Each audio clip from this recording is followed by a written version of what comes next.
Hey everybody, welcome back. Thanks for being here. I just got back a couple days ago from my first ever big multi-day trip with a group of friends, and I had a great time. But since this was my first trip, I wanted to share some tips and some things that I learned from this trip.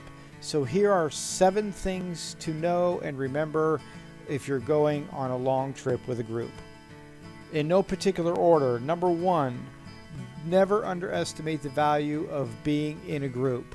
Learning from other riders' experience can be invaluable.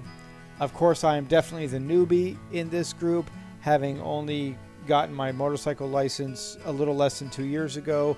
All these other guys have been riding for years and years, some of them almost as long as I've been alive, and they had great experiences to share and great tips to share as well.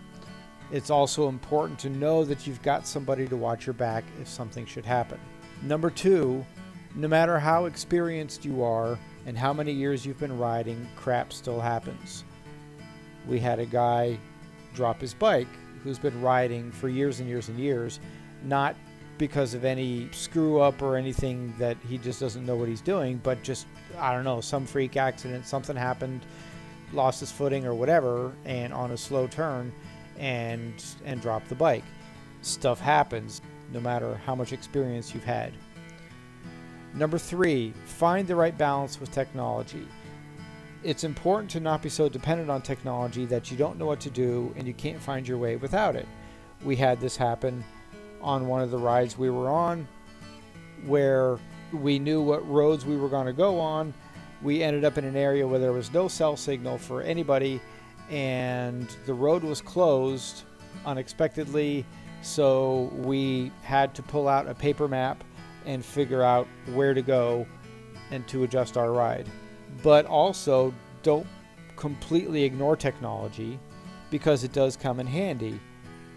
We had a guy whose throttle cable broke on the ride, and we had to get to a Harley dealer fast to get a replacement throttle cable before they closed, and nobody knew how to get there.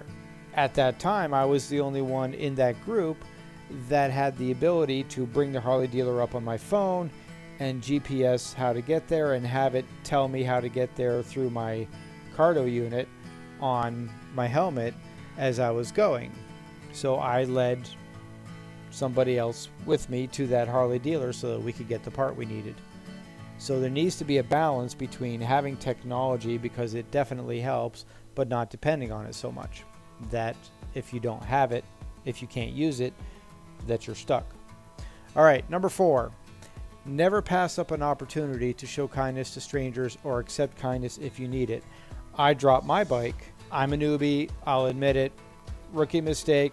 But anyway, I dropped my bike, and most of the rest of the group was already a quarter, half a mile away, and so thankfully I was in a well-populated area, and a couple of young guys came over and helped me pick up my bike. And always show kindness to strangers. We had multiple conversations with people who just wanted to find out what we were doing and where we were going, and we had some lady wanted to take pictures of the bikes, and then ended up wanting to take a picture with us by the bikes, and then ended up wanting to take a picture sitting on my bike. So she was just all thrilled to death at that opportunity. And so it's always important to show kindness to other people and just enjoy that community that comes in the motorcycle world. Number 5, situational awareness is critical. When you're in heavy traffic, you're out in the country, there's animals that are darting into the road. Situational awareness is absolutely critical. Number 6, pack appropriately. Make sure you have some basic tools with you, like some Allen wrenches, a tire patch kit, maybe even have a little battery jumping kit. It's important to have some tools. It's also important to have the right clothes for different types of weather, so the right gear for cold weather, warm weather, rainy weather. You don't want to overpack, but it is important to have what you need. Stick with the basics is probably the best philosophy with that. And last, number 7, design your bike for comfort. This is something I'm going to have to work on my bike. So 3 things in particular: your windshield, your handlebars, your seat. All of these are some things that I'm going to definitely have to tweak a little bit. I did okay with the seat. I had an extra sheepskin pad on my seat, and that did okay. A couple of the other guys, after about an hour on their seats, they were ready for a break.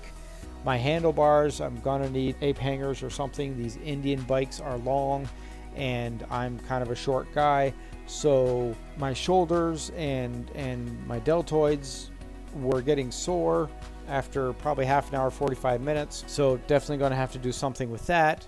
And then windshield, wind buffeting. I'm probably going to need a taller windshield, maybe something with the flare on the sides to help get the wind around my body a little bit better. Those are all important factors when it comes to being able to go 4 or 5 hours in a day, 6 hours in a day, whatever you're doing, and still stay at least moderately comfortable.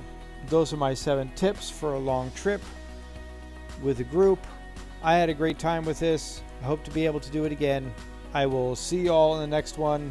Stay safe.